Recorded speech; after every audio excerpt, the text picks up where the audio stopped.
কি অবস্থা সিলেটের পরীরা? অ্যালেক্স হেলসের ব্যাটিং এবং সাইফের ব্যাটিং দেখে তোমরা তো দিশে হারা। ভেবেছিলে 200 রান করে রংপুরকে হারাবা, সেটা তো পারলে না।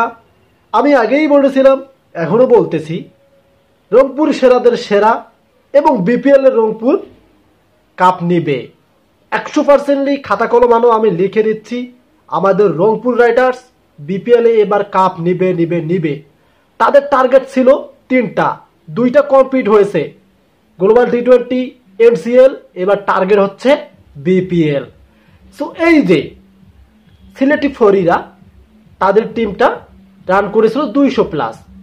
তারা অনেক আনন্দে ছিল, ভাবছিল রংপুর রাইডার্স তো করতে পারবে না এতগুলো রান। কিন্তু আমাদের অ্যালেক্স হেলস, এই যে বলে না, দেশের থেকে বিদেশির পাওয়ার অনেকটাই বেশি। তবে সাইফ যেভাবে তার সাথে জুটি বনিয়েছে, অসাধারণ খেলা দেখিয়েছে। সেক্ষেত্রে আমাদের রংপুর রাইডার্স কি করতে পারে তার প্রমাণটা আজকের হাই ভোল্টেজ ম্যাচে দেখিয়ে দিল।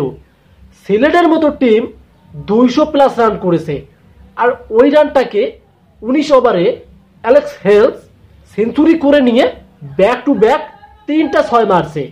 এক কথায় যখন তার সেঞ্চুরি হলো, পরে 2 বলে 2টা 6 মারলো। বাহ, এটাকেই বলে খেলা। এই যে রংপুর রাইডার্স পরিবার, তারা কিন্তু চমক দেখাচ্ছে বিপিএলে, পয়েন্ট টেবিলের সেরাদের সেরাতে। এবং দেখা যাচ্ছে সামনের যে ম্যাচগুলো আছে, এখানে আরেকটা কথা বলি, আমাদের যে রংপুর রাইডার্স, তারা ফরচুন বরিশালকে যখন হারিয়েছে, তখন থেকে কিন্তু রংপুর রাইডার্সকে নিয়ে অনেকেই অনেক কথা বলেছে যে রংপুর রাইডার্স নাকি একটু বেড়েই গেছে।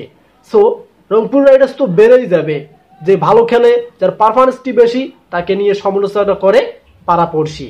সেক্ষেত্রে রংপুর রাইডার্স আজকের ম্যাচে প্রমাণ করে দিল তাদের যে ব্যাটসম্যান আছে, বোলিং লাইন আছে, বিপিএল এর সর্বশ্রেষ্ঠ টিম তারা।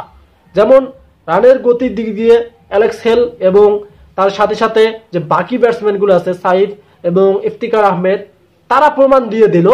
এবং বোলিং এর দিকে নাহিদ রানা যে বল করে, ওর বোলিং তাপে গতিতে তো বরিশাল উড়িয়ে গেছিল। বাট আজকের ম্যাচে আমরা দেখেছি সিলেটরা কিন্তু রানের গতিটা ভালোই পেয়েছিল, বাট কিছুই লাভ হলো না তাদের। অবশেষে আমাদের রংপুর রাইডার্সেই জিতে গেল। সো বিষয় একটাই, কথা একটাই, যে রংপুর এবার বিপিএল এর কাপ নিবে। কারা কারা রংপুরের সাপোর্টার কমেন্টে জানান, আর কারা কারা এই যে সিলেটের ফরির সাপোর্টার তারাও কমেন্টে জানান। যদি ভিডিও ভালো লাগে চ্যানেলটিকে সাবস্ক্রাইব করে রাখুন।